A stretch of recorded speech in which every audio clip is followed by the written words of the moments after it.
First time यहाँ आई थी, मेरे बहुत सारे बंधन टूटे और आज मैं कुछ और गवाही को सोच के आई थी कि आपको बताऊंगी, लेकिन आज मेरा गवाही फिर चेंज हो गया। आज जब यहाँ वर्शिप हो रहा था, मैं अपने हस्बैंड से करीब 7 साल से अलग हूँ और प्रोफेट राजा मसीह ने कहा था कि बहन आपके सरनामा टूटा हुआ है घर का, प्रभु जोड़ेंगे। मैं प्रार्थना नहीं करती थी, मेरा मुंह खुलता नहीं था अपने हस्बैंड के लिए प्रार्थना करने के लिए, लेकिन जब प्रभु के दासों ने कहा और प्रॉफिट जी ने कहा प्रार्थना करो, मैं प्रार्थना नहीं करती थी। फिर मेरा तबीयत खराब हुआ, फिर मैं प्रार्थना करनी चालू करी अपने परमेश्वर से अपने पति के लिए कि वो लौट के आ जाए जहाँ कहीं भी है, उनके मन को प्रभु चेंज करे। और बीते दिनों मैं एक सपना को देखी और प्रॉफिट जी से बताई भी कि परमेश्वर ने कहा मुझसे कि 6 सप्ताह में, जनवरी का लास्ट वीक से परमेश्वर ने कहा 6 सप्ताह में तुम्हारा चेंज। और सपने में मैं बोल रही थी कि मार्च का 2nd वीक जो है वो 7वां है, 6 वीक में बदलेंगे। और सही में जब मैं उठ के कैलेंडर में देखी तो सचमुच में मार्च का 1st वीक जो 6ठा पढ़ रहा था और 7वां पढ़ रहा था उसका 2nd वीक। और जब मैं प्रॉफिट जी से बताई तो बोले कि हाँ ऐसा सच है, तुम्हारा ऐसा होगा। और जब यहाँ प्रॉफिट जी वर्शिप कर रहे थे, यहाँ पे हम प्रार्थना कर रही थी, मैं प्रभु यीशु मसीह को यहाँ पे खड़े हुए देखी और मैंने देखा कि एक ऐसे प्रभु हाथ किए हुए हैं, दोनों हाथ, एक तरफ मेरे हस्बैंड है, एक तरफ मैं हूँ और बीच में मेरा बच्चा, हम खड़े हैं। मतलब प्रभु ने हम लोग को एक कर दिया और मैं प्रभु के हाथों में अपने हस्बैंड को देखी, मेरे प्रभु बहुत प्यार से उनकी तरफ देख रहे हैं, हमारी तरफ देख रहे हैं, मुझे बहुत अच्छा लगा। मैं प्रभु को धन्यवाद बोली प्रभु मैं तो बहुत कुछ मांगने आई थी और जो नहीं मांगा वो तो आप पहले ही दे चुके, मेरे को दे दिए। इस चीज का मुझे खुशी हुई।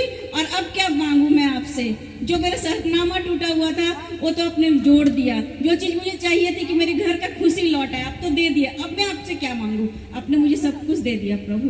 मैं प्रभु को बहुत बहुत धन्यवाद करती हूँ। जोरदार ताली प्रभु यीशु मसीह के लिए, जोरदार ताली जीवित गवाही के लिए। सभी को जय मसीह की। मैं अपनी गवाही बताना चाहूँगी। मैं एक ब्राह्मण फैमिली से बिलोंग करती हूँ और मेरे घर में कोई प्रभु को नहीं मानते, बस मैं मेरे हस्बैंड मानते हैं। और ब्राह्मण फैमिली में काफ़ी पूजा पाठ होता है, तो मैं इस बंधन से बहुत जकड़ी हुई थी। प्रॉफिट राजा मसीह से 2020 में मेरी बात हुई। शादी के 4 साल तक मैं कंसीव नहीं कर पा रही थी, तो उन्होंने प्रे करा था जो कंसीव नहीं कर पा रहे हैं वो रिसीव करें। तो मैंने रिसीव करा और गुड फ्राइडे को मुझे 2020 की गुड फ्राइडे को मुझे न्यूज़ मिला कि मैं प्रेग्नेंट हूँ, जो कि कुछ ऐसी प्रॉब्लम थी मेरे और मेरे हस्बैंड के बीच में।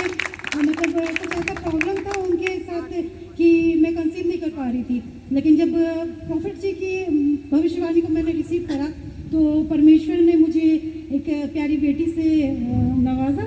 और फिर उसके 1.5 साल के बाद 2 साल के बाद फिर उसके बाद मैं कंसीव कर गई। मुझे पता नहीं था, मैं अपनी फ्रेंड के लिए प्रे कर रही थी कि उनको एक बच्चा हो जाए, लेकिन वो अपने हस्बैंड से अलग हो चुकी थी, तो ये बात मुझे पता नहीं था। लेकिन वो घूम के परमेश्वर, मैं फास्टिंग प्रेयर कर रही थी तो परमेश्वर को वो फल कहीं ना कहीं देना था, वो मेरे गर्भ में दे दिए। आमीन। पता नहीं मैं प्रेग्नेंट कैसे हुई, मुझे मतलब मैं ये बता नहीं सकती मैं प्रेग्नेंट कैसे हुई। और फिर जाकर के जब मैं प्रेग्नेंट थी तो 1 मंथ में परमेश्वर अपने दासों के द्वारा बात करते हैं, तो प्रॉफिट राजा मसीह मेरे सपने में है। और 1st मंथ में मुझे कहा गया था कि आप पुत्र को जन्म दोगी, आप चिंता मत करना। और सभी मुझे बोलते थे आपके घर में सिर्फ बेटियां हैं, तो आपके बेटे नहीं हो सकते हैं। आपकी माँ को भी पहले 4 बेटियां हैं, आपकी सासू माँ को भी है, तो पहले आपको भी बेटी ही होगी। लेकिन जब प्रॉफिट जी ने मेरे सपने में आए 1st मंथ में, वो बोले कि आपको बेटा होगा, आप चिंता मत करना। और मैं लगातार उनसे प्रे करवाती थी। और मुझे हमारे पास पैसे नहीं थे कि मैं हॉस्पिटल जाऊँ, प्राइवेट हॉस्पिटल में। और मेरे दोनों बच्चे गवर्नमेंट हॉस्पिटल में हुए। ऐसा मतलब परमेश्वर ने मुझे कर दिया कि मुझे गवर्नमेंट हॉस्पिटल जाना ही पड़ा, और वो भी बिना ऑपरेशन के। और सारे डॉक्टर ने मुझे प्राइवेट में कहा था तुम्हारा ऑपरेशन होगा, और मुझे बिना ऑपरेशन के बच्चे हुए। और अभी रिसेंटली एक गवाही बता रही हूँ कि मैं 7 मंथ से पीरियड नहीं हो रही थी, तो मुझे काफ़ी डर लग गया था। तो मेरी मम्मी ने बोला कि ऐसे ही बगल में भी हुआ था, उसको कैंसर हो गया, पेट में प्रॉब्लम हो गया, ब्लड के कारण वो जमते जमते वो कैंसर का रूप ले लिया। तो मैंने प्रॉफिट राजा मसीह से प्रे करवाई।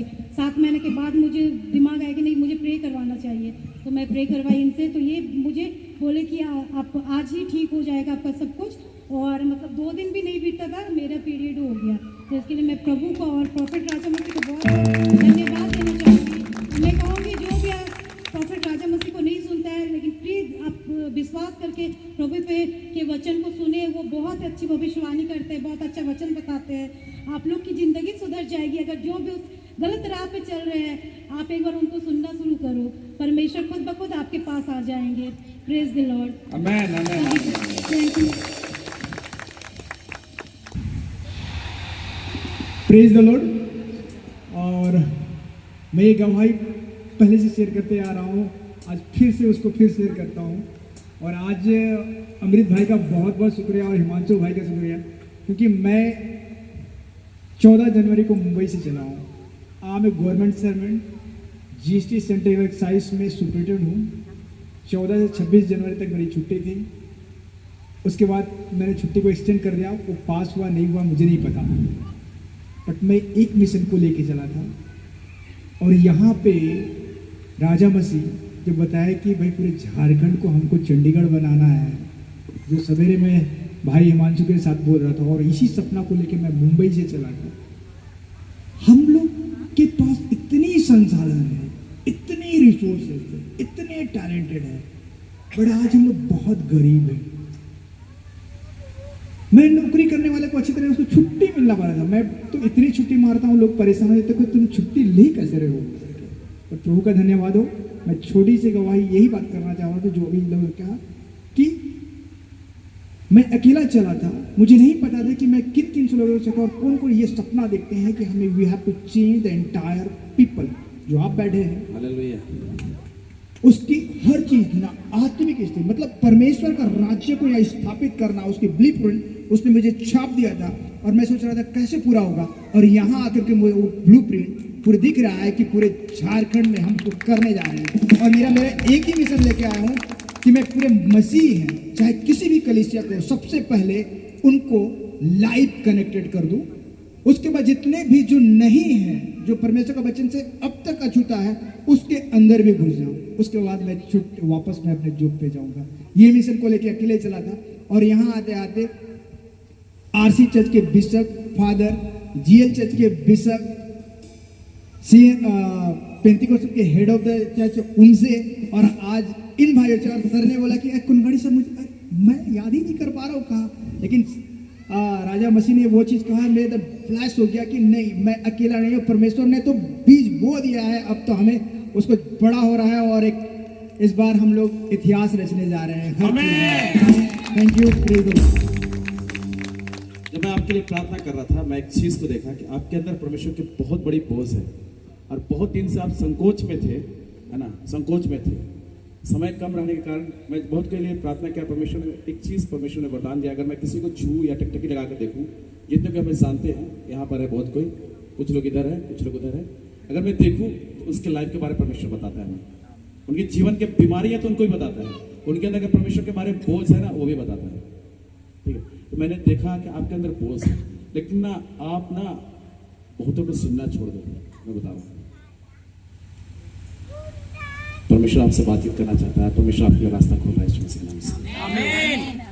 परमेश्वर एक चीज को बताया, इनको बोल दो मैं इनके करीब रहता हूँ, मेरे सुने, मेरी माने। अगर आप पढ़िएगा यूहन्ना की पुस्तक, उसका 2 अध्याय में, मरियम ना यीशु मसीह को